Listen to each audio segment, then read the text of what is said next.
Shalom Bapak Ibu Saudara, pemirsa yang budiman yang kami kasihi. Selamat jumpa, salam bahagia. Selamat pagi, Tuhan Yesus memberkati.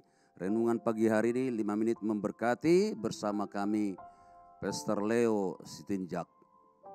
Renungan pagi hari ini terambil dari Galatia pasal 5 ayat 25. Demikian bunyi firman Tuhan. Jikalau kita hidup oleh roh, baiklah kita juga dipimpin oleh roh. Bagaimana kita tahu hidup kita dipimpin oleh Roh Kudus? Apalagi hari-hari ini saudaraku yang dikasihi oleh Tuhan. Kita bisa melihat dari buah roh yang ada pada kita.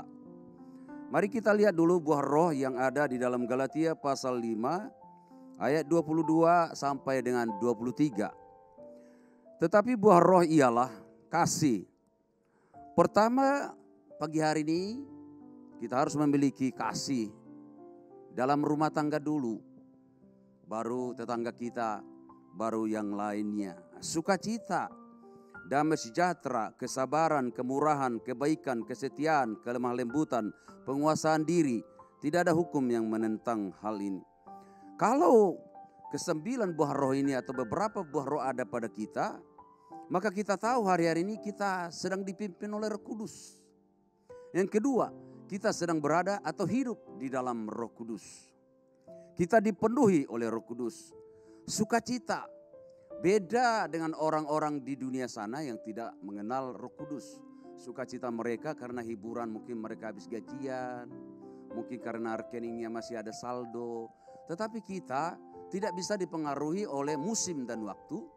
Tidak bisa dipengaruhi oleh keadaan. Kalau kita hidup dengan Roh Kudus, dipimpin oleh Roh Kudus, kita tetap bersukacita, beria-ria, berseri-seri, bergembira senantiasa. Di rumah pun sukacita damai sejahtera, di tetangga pun, di gereja, dimanapun, di kantor. Jadi ada perbedaan bagi orang-orang yang sungguh-sungguh dipimpin oleh Roh Kudus. Baru kedua, damai sejahtera. Ada damai, ada shalom. Shalom itu ada 5 berkat di kata shalom. Ada berkat, ada sukacita, ada kesehatan, ada kegembiraan, ada di situ. Bahasa Yunaninya Irene. Jadi hal-hal ini harus ada pada kita. Damai sejahtera. Itu tandanya kita. Nah kalau di rumah kita ada perang, ada ini, berarti kita tidak dipimpin oleh Kudus.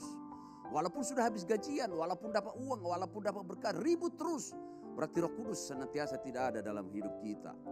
Baru dikatakan lagi kesabaran, sabar. Memang sabar itu kita sendiri yang membatasi kita sabar. Tapi kalau Roh Kudus ada pada kita, kita tetap sabar. Sabar melihat keberadaan, pertumbuhan anak kita, rohani anak kita, keluarga kita. Bahkan dikatakan juga kemurahan, murah hati. Ya, belas kasihan kepada orang-orang yang perlu ditolong, termarginalkan atau orang-orang yang butuh bantuan. Itu orang yang dipimpin oleh Roh Kudus. Itu orang yang hidup dengan Roh Kudus. Baru kebaikan. Jadi kita harus di tengah-tengah dunia yang hari-hari harus kebaikan ini harus menonjol, saudara. Kebaikan ini yang hari-hari ini hilang sama sekali, ya. Nah, baru kesetiaan. Setia kepada istri, setia kepada suami, setia kepada ibadah, setia kepada firman dan Roh Kudus. Kelemah lembutan. Tidak karang, tidak kasar, tidak pemarah. Ya, kalau kita sudah bertobat, biarlah dulu kita pemarah jadi peramah, ya. Kita kasar perangainya jadi lemah lembut, ya. Tunduk, taat dan setia, salah satu kata dari kelemah lembutan. Penguasaan diri, termasuk makanan juga, saudaraku ya, menguasai diri. Nah, termasuk juga hal-hal yang lain. Tidak ada hukum yang menentang ini. Jadi dari hal ini kita bisa cek setiap hari. Apakah aku beribadah terus tiap minggu namun saya tidak bisa dipimpin oleh Kudus. Karena tidak ada buah-buah roh. Apakah aku hidup senantiasa di rumah itu hidup dituntun oleh Roh Kudus. Terlihat dari kada buah roh yang ke-9 ini. Itu sebabnya saudaraku yang dikasihi oleh Tuhan. Di Galatia pasal 5 ayat 16 yang maksudku ialah hidup oleh roh. Maka kamu tidak akan menuruti kedagingan. Ya.